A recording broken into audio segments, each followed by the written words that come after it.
The new attack of the Ukrainian army on the occupiers' positions in the Kursk region resulted for Russia not only in losses on the battlefield, but also in internal squabbles among the military, Z-War correspondents and Kremlin propagandists. According to tradition, Kadyrov's legendary special forces Akhmat were again unable to take part in the fighting. The main spokesman for the Russian Federation on the Battle of Kursk, Major General Apti Alaudinov, explained in his usual manner why his fighters were not at the epicenter of events. As always, he made excuses, saying that Akhmat was there, but somehow it turned out that Ukrainian troops outflanked them.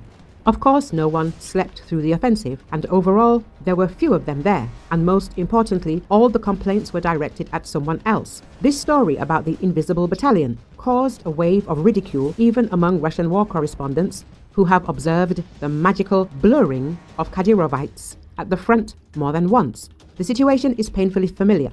The elite TikTok fighters of the Kadyrovites are again not taking part in the battles, but the next vagners from poor Russian regions are dying in the trenches. Alaudinov has to come up with excuses to maintain the illusion that his troops are playing some role in the war. Well-known Z-War correspondent Alex Parker couldn't hold back his sarcasm and harshly ridiculed Akhmat's statements on his Telegram channel. He called them a circus and ridiculed the excuses about unnoticeable flanking.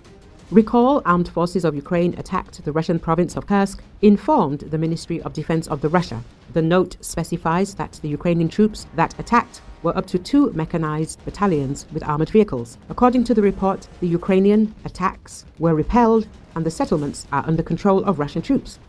August the 6th last year, Ukrainian troops launched an armed incursion into the Kursk province and occupied several areas, and since August the 9th, the region has been experiencing a federal emergency. The Kursk offensive, the first ground invasion of Russia by a foreign power since World War II, took Russia and Ukraine's allies by surprise when it was launched. Kiev's troops advanced quickly, though Russia eventually began to push their forces back. The line of control has not changed dramatically in recent months.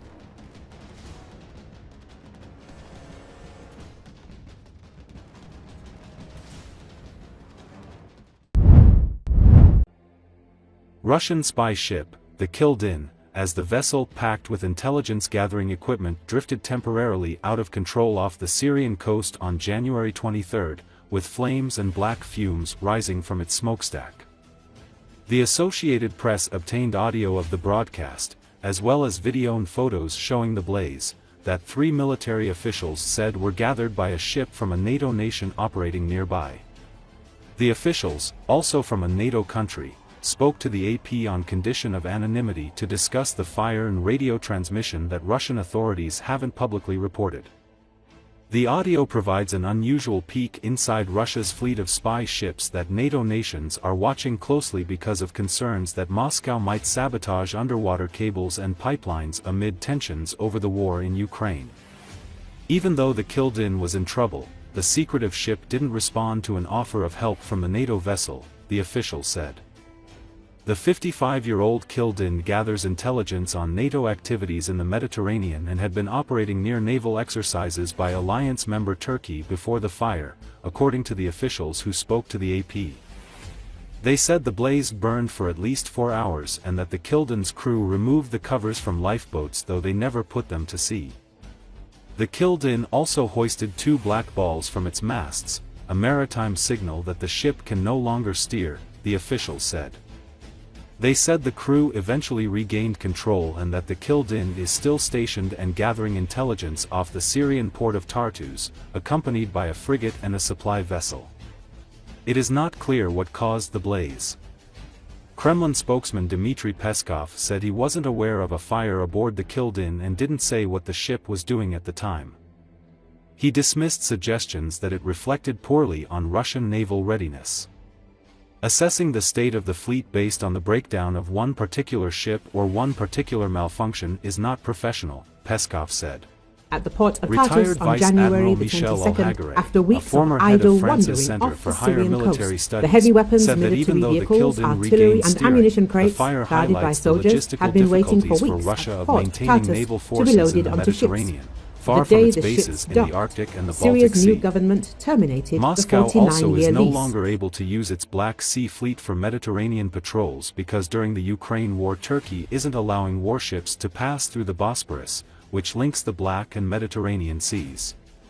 Sea. Under a treaty signed a year ago, certain warships are not allowed to pass through the Bosphorus Strait. While Russia's submarine fleet remains a formidable force, its surface fleet is increasingly aging and looking like a rusty fleet that is falling apart. It is possible that the Russian Navy will attempt to maintain some form of presence in the eastern Mediterranean in the short term.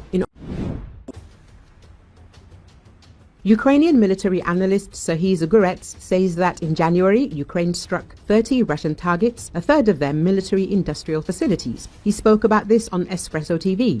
Recently, Ukrainian UAVs hit a Russian oil depot in the Krasnodar region of the Russian Federation. This is another continuation of the Ukrainian concept of destroying Russian refineries and oil depots. Last year, Ukraine attacked 84 facilities of the Russian oil refining industry. This is for the entire year of 2024.